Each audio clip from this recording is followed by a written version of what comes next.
نحمده ونصلي ونسلم على رسوله الكريم أما بعد فأعوذ بالله من الشيطان الرجيم بسم الله الرحمن الرحيم اهدنا الصراط المستقيم صدق الله العلي العظيم هو الحبيب الذي ترجى شفاعته لكل هول من الأهوال مقتحم مولاي صل وسلم دائما ابدا على حبیبک خیر الخلق کلہم۔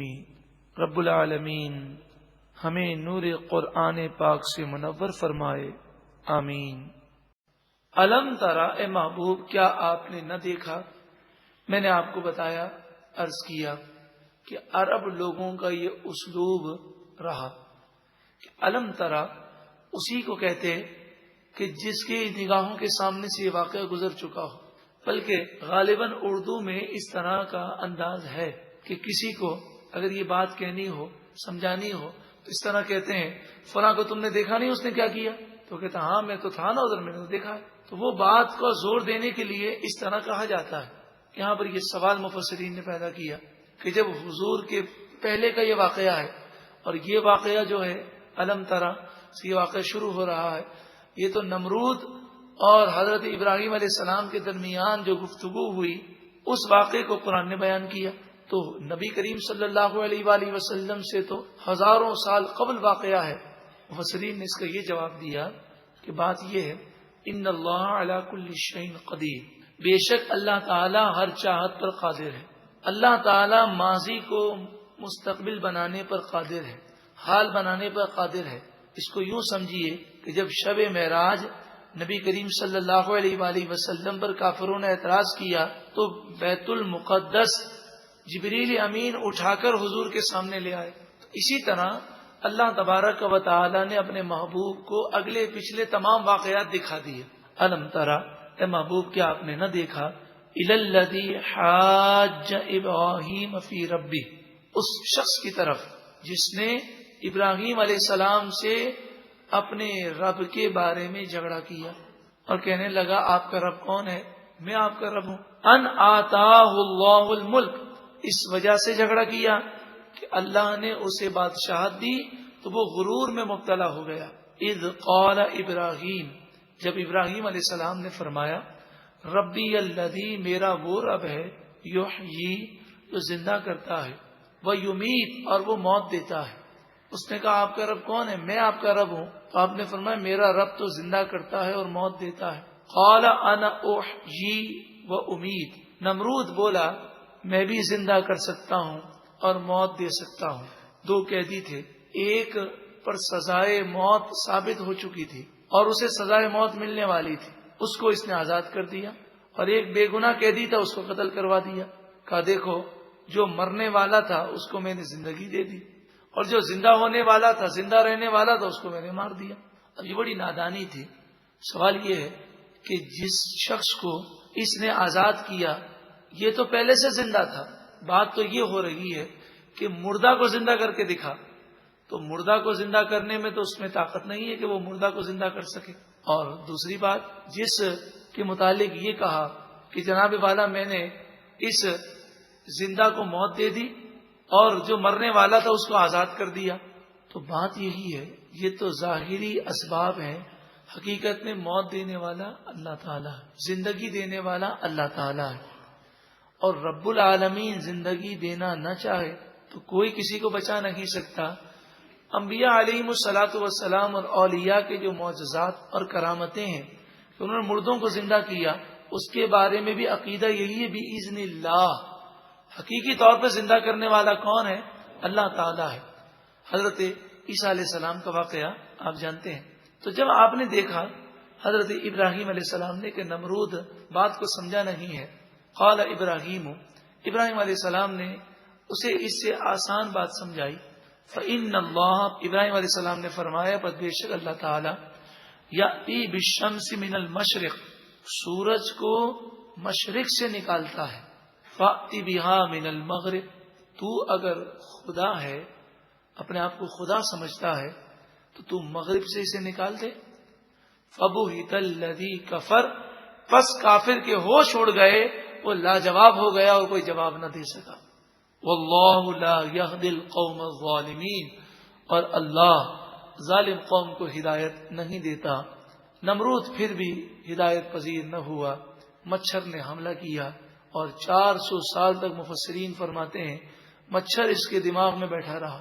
نمرود کی عمر 800 برس، 400 سال تک اس کے سر میں کبھی درد نہیں ہوا، لیکن جب ابراہیم علیہ السلام نے اپنی حجت تمام کر دی اور اس نے انکار کر دیا تو مچھر آیا اور اللہ کی طرف سے یہ عذاب تھا اور اس کے دماغ میں بیٹھ گیا، اور مچھر 400 برس تک اس کے دماغ میں رہا۔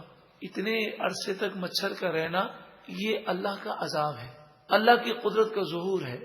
اور یہ مچھر جب اسے تنگ کرتا تو اسے بڑی شدید تکلیف ہوتی، اور آپ جانتے جب انسان بیمار ہوتا ہے اور علاج نہ ملے تو وہ ہر قسم کے علاج کے تجربات کرتا ہے۔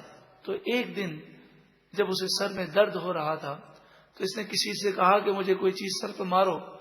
جب کسی نے مارا تو اسے سکون ملا، تو اس نے پھر ایک اپنے لیے خادم مقرر کیا کہ اس کے ہاتھ میں ہر وقت جو ہے تختہ ہوتا، اور جب بھی مچھر تنگ کرتا، اسے تکلیف دیتا تو یہ اسے اشارہ کرتا، وہ تختے سے اس کی پٹائی کرتا، تو مچھر تھوڑی دیر کے لیے بیٹھ جاتا۔ لیکن اللہ تبارک و تعالی کی شان مفسرین نے بیان کیا، بڑا مستند قول ہے، لیکن حیرت بھی ہوتی ہے کہ اس کی عقل کیسی مان پڑ گئی تھی کہ اس کے پاس جو بھی آتا وہ اس کے سامنے پہلے سجدہ کرتا، پھر بات کرتا اور اسے خدا مانتے۔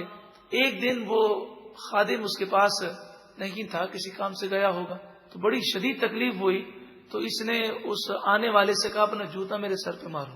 جب جوتا مارا گیا تو مچھر کافی دیر کے لیے بیٹھ گیا، تو اسے یہ تدبیر زیادہ سمجھ میں آئی۔ اب اس نے یہ قانون بنا دیا کہ جب بھی کوئی آئے تو پہلے اپنا جوتا میرے سر پر مارے، پھر مجھے سجدہ کرے۔ 400 برس تک یہ لوگوں کے جوتے کھاتا رہا، مگر کافر کو عقل نہ آئی۔ اور پھر ایک دن وہ آیا کہ جب زور سے تختہ اس خادم نے لگا دیا غلطی میں اور اس کا سر پھٹ گیا، اس طرح یہ ذلیل و رسوا ہو کر تباہ ہوا۔ او کالذی، یا جیسے ان کی مثال، مر علی قریۃ، جو ایک بستی کے پاس سے گزرے، وہی خاویۃ علی عروشہا، وہ بستی اپنی چھتوں پر گری ہوئی تھی۔ یہ حضرت عزیر علیہ السلام ہے، اور جب آپ بیت المقدس کی بستی میں آئے تو کافر بادشاہ نے بیت المقدس کی بستی کو اجاڑ دیا تھا، اس کا نام بخت نصر تھا، اور تمام بنی اسرائیلیوں کو بیت المقدس سے اس نے باہر نکال دیا تھا۔ بستی کے مکانات وہ سارے گرے ہوئے تھے، لیکن درخت موجود تھے، پھل تھے، ان پھلوں کا کھانے والا کوئی نہیں تھا۔ آپ کو بڑا افسوس ہوا اور آپ نے یہ خیال کیا کہ اب نہ جانے کتنے عرصے کے بعد یہ بستی دوبارہ قائم ہوگی۔ قال، عرض کی، انا یحیی ہذہ اللہ بعد موتها، اللہ تعالی اس بستی کی ویرانی کے بعد اب کب اسے دوبارہ آباد فرمائے گا۔ اللہ کی قدرت پر یقین تو تھا، مگر ظاہری اسباب کی بات ہے کہ اب ظاہری کیا سبب بنے گا کہ پوری بستی تباہ ہو گئی ہے۔ آپ نے یہ کہا فَأَمَاتَهُ اللَّهُ مِئَةَ عَامٍ، اللہ تعالیٰ نے آپ کو 100 برس کے لیے موت عطا فرمائی۔ مِئَةَ عَامٍ، عام سال کو کہتے ہیں، تو 100 برس تک آپ کو موت آ گئی۔ آپ ایک درخت کے نیچے سو گئے، دراز گوش جسے ہم گدھا کہتے ہیں، تو دراز گوش مبارک پر آپ سوار تھے، آپ نے وہ اپنے قریب درخت کے ساتھ باندھ دیا، اور آپ کے پاس کچھ کھانے پینے کی چیزیں تھیں، کھجور تھی اور انگور کا رس تھا، وہ آپ نے رکھا، اور درخت کے نیچے آپ سوئے، اور 100 سال تک آپ سوتے رہے۔ اللہ تعالیٰ کی شان کہ آپ کو اللہ تعالیٰ نے لوگوں سے اوجھل کر دیا، 100 سال تک کسی کو آپ نظر نہ آئے۔ 70 سال جب گزر گئے تو ایک مسلمان بادشاہ آیا اور اس نے اس شہر کو آباد کیا۔ جب 100 سال کے بعد آپ کی آنکھ کھلی تو پورا شہر آباد ہو چکا تھا۔ ثم بعثا، پھر اللہ نے انہیں دوبارہ اٹھایا۔ قال، فرمایا، کم لبثت، کتنا عرصہ آپ ٹھہرے رہے؟ قال لبثت یوما او بعد یوم، آپ نے فرمایا ایک دن یا اس سے بھی کم۔ یہاں پر مفسرین فرماتے ہیں کہ نبی نہ تو جان بوجھ کے جھوٹ بولتے ہیں نہ بے خیالی میں ان کی زبان سے جھوٹ جاری ہوتا ہے. اللہ تعالیٰ ان کی زبان کو جھوٹ سے محفوظ فرماتا ہے. اب جب یہ 100 سال تک رہے ہیں تو انہوں نے کہا ایک دن یا اس سے بھی کم. تو اس کا جواب مفسرین نے یہ دیا کہ اللہ تبارک و تعالی کی قدرت ہے، وہ جس کے لیے چاہے وقت کو طویل کر دے اور جس کے لیے چاہے وقت کو مختصر کر دے. تو یہ وقت ان کے لیے 100 برس تھا. کن کے لیے؟ لوگوں کے لیے. اور یہ وقت ایک دن بلکہ اس سے بھی کم تھا حضرت عزیر علیہ السلام کے لیے. یعنی آپ کا لباس، آپ کی داڑھی شریف، اس میں مٹی تک نہیں لگی تھی، اور آپ کا جو کھانے پینے کی چیزیں تھی وہ بھی صحیح و سلامت تھی. قال، ارشاد فرمایا، بل لبثت 100 عام، نہیں بلکہ آپ 100 برس رہے ہیں دنیا کے اعتبار سے. فانظر، پس دیکھیے، الی طعامک، اپنے کھانے کو، و شرابک، اور اپنے پینے کی چیز کو، لم یتسنہ، اس میں بو تک نہیں آئی. یہ آپ کے قول کی تصدیق ہے کہ آپ ایک دن یا اس سے کم رہے ہیں. آپ نے سچ کہا. دیکھ لیجئے اس کھانے پر کہ نہ اس میں بو آئی ہے نہ اس کا ذائقہ چینج ہوا ہے، ایسے کیسا موجود ہے. مٹی کے ذرات بھی اس میں نہیں گرے. نہ جانے کتنی بارشیں آئی ہوں گی، کتنے طوفان چلے ہوں گے. وانظر الی حمارک، اور اپنے گدھے کی طرف دیکھیے. وَلِنَجْعَلَكَ آیَةً لِلنَّاسِ، اور تاکہ اس لیے کہ ہم آپ کو لوگوں کے لیے نشانی بنائیں. وانظر الی العظام، آپ ہڈیوں کی طرف دیکھیں کہ گدھا جو ہے وہ ریزہ ریزہ ہو چکا تھا، اس کی ہڈیاں بکھر گئی تھی. تو یہ اس بات کی تصدیق ہے کہ دنیا کو 100 سال گزر گئے. آپ ان ہڈیوں کو دیکھیں. کیف ننشزھا، کیسے ہم اسے اٹھاتے ہیں. آپ نے دیکھا تو ہڈیاں اٹھیں، اور جو ہڈیاں گل کر فنا ہو گئی تھیں وہ اللہ کی قدرت سے پیدا ہوئیں، اور آپ کے سامنے ہڈیوں کا ڈھانچہ کھڑا تھا. ثم نکسوہا لحما، پھر دیکھیں ہم کیسے اس پر گوشت جو ہے چڑھاتے ہیں. پھر اس ہڈیوں کے ڈھانچے پر گوشت چڑھنا شروع ہوا، اور یہ گدھا جو ہے زندہ ہو گیا اللہ کی قدرت سے، اور اپنی بولی بولنے لگا. فلما تبین لہ، پس جب یہ معاملہ ان کے لیے ظاہر ہوا، قال اعلم، عرض کی میں تو پہلے ہی سے جانتا ہوں، ان اللہ علی کل شیء قدیر، بے شک اللہ تعالی ہر چاہت پر قادر ہے. وَإِذْ قَالَ ابراہیم، اور یاد کرو جب ابراہیم علیہ السلام نے عرض کی، ربی ارینی، اے پروردگار تو مجھے دکھا، کیف تحیی الموتیٰ، تو مردوں کو کیسے زندہ فرمائے گا. حضرت ابراہیم علیہ السلام سمندر کے ساحل پر تھے. اس سمندر میں مچھلیاں بہت زیادہ تھیں. آپ نے یہ دیکھا کہ ایک لاش سمندر کے ساحل پر پڑی ہے اور درندے اسے کھا رہے ہیں. پھر درندے روانہ ہوئے تو پرندے اترے اور انہوں نے نوچنا شروع کیا.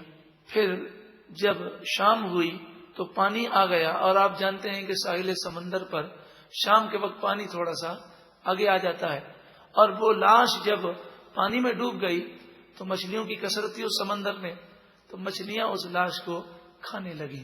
آپ کے ذہن میں یہ خیال پیدا ہوا، اس لاش کے کچھ ذرات پرندوں کے پیٹ میں ہیں، کچھ مچھلیوں کے پیٹ میں، کچھ درندوں کے پیٹ میں.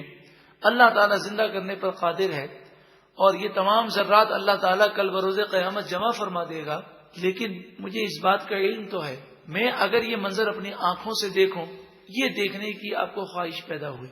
یہاں یہ مراد ہے. قال اولم تؤمن، فرمایا کیا تمہیں یقین نہیں. اللہ تعالیٰ تو جانتا ہے کہ انہیں یقین ہے. یہ واقعہ تا قیامت لوگوں کے سامنے جب بھی پیش کیا جائے تو حضرت ابراہیم علیہ السلام کے عقیدے کی وضاحت ہو جائے، اس لیے اللہ تعالیٰ نے یہ سوال فرمایا. اس کی حکمت مفسرین نے یہ بیان فرمائی.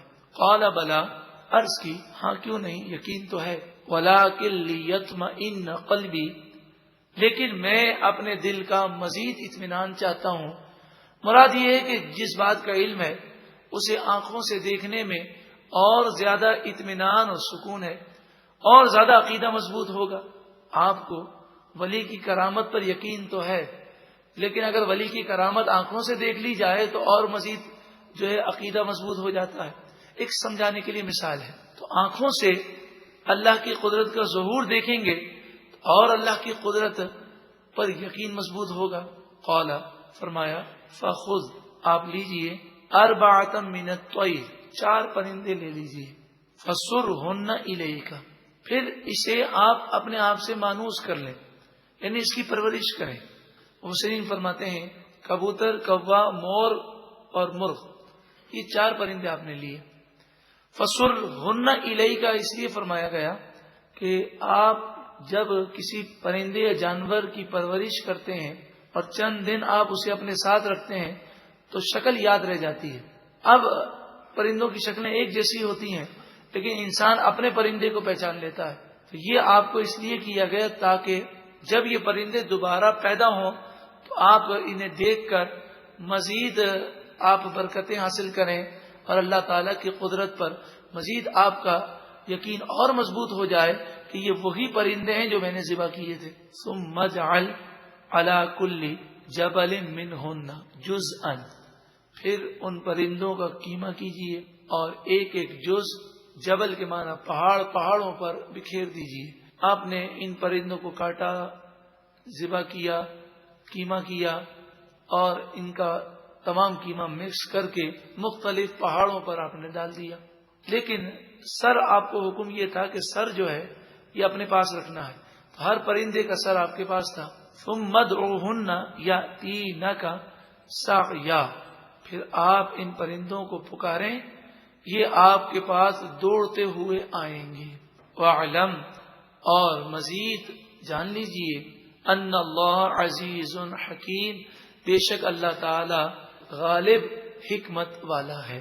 آپ نے آواز دی یا ایھا الدیک، اے مرغے، یا ایھا الغراب، اے کوے، یعنی آپ نے گویا کہ اس طرح پرندوں کو پکارا، اے کر کے پکارا، اے مرغے، اے کوے، اور آپ کا یہ پکارنا تھا کہ چاروں طرف سے گوشت کا قیمہ اڑنے لگا، چاروں طرف سے قیمہ اڑنے لگا۔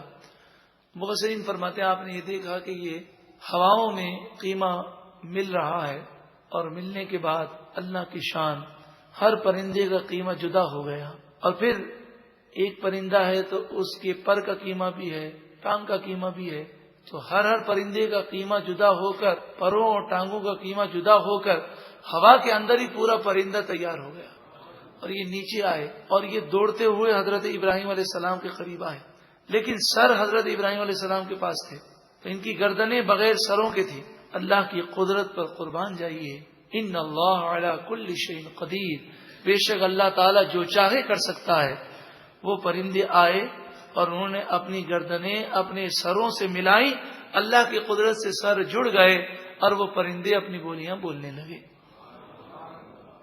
ان تینوں واقعات میں جو عبرت ہے وہ عبرت یہ ہے کہ اللہ کی قدرت پر یقین رکھا جائے، اور خصوصاً اس بات کا درس بھی ہے کہ جو رب پرندوں کو قیمہ ہو جانے کے بعد دوبارہ زندہ کرنے پر قادر ہے، اے لوگوں یہ جان لو کہ وہ اس پر بھی قادر ہے کہ جب تم مر کر قبر میں چلے جاؤ گے اور ہڈیاں اگر گل سڑ بھی گئی، مٹی مٹی ہو گئے، پھر بھی اللہ تعالیٰ تمہیں کل بروز قیامت زندہ فرمائے گا، اور جب اللہ تعالیٰ زندہ فرمائے گا تو تمہیں اللہ کی بارگاہ میں حاضر ہونا ہے، اور جیسی کرنی ویسی بھرنی۔ نبی کریم صلی اللہ علیہ وآلہ وسلم کا فرمان ہر خطبے میں ہم سنتے ہیں، ان النبی صلی اللہ علیہ وسلم، البر لا یبلا والذنب لا ینسا والدیان لا یموت اعمل ما شئت کما تدین تدان، کہ نیکی ضائع نہیں جائے گی، گناہ بلایا نہیں جائے گا، جزا دینے والا ہمیشہ زندہ رہنے والا ہے۔ اعمل ما شئت کما تدین تدان، تو جو بھی کر لے جیسی کرنی ویسی بھرنی ہے۔ تو انسان کو چاہیے کہ وہ آخرت کا تصور کرے اور مرنے سے پہلے توبہ کر لے، جب مرنے کا وقت نہیں معلوم تو ابھی اور اسی وقت توبہ کرنی چاہیے۔ اللہ تعالی ہم کو سچی اور پکی توبہ نصیب فرمائے، اور رب العالمین قرآن مجید فرقان حمید کے نور سے ہم سب کے قلوب کو منور فرمائے۔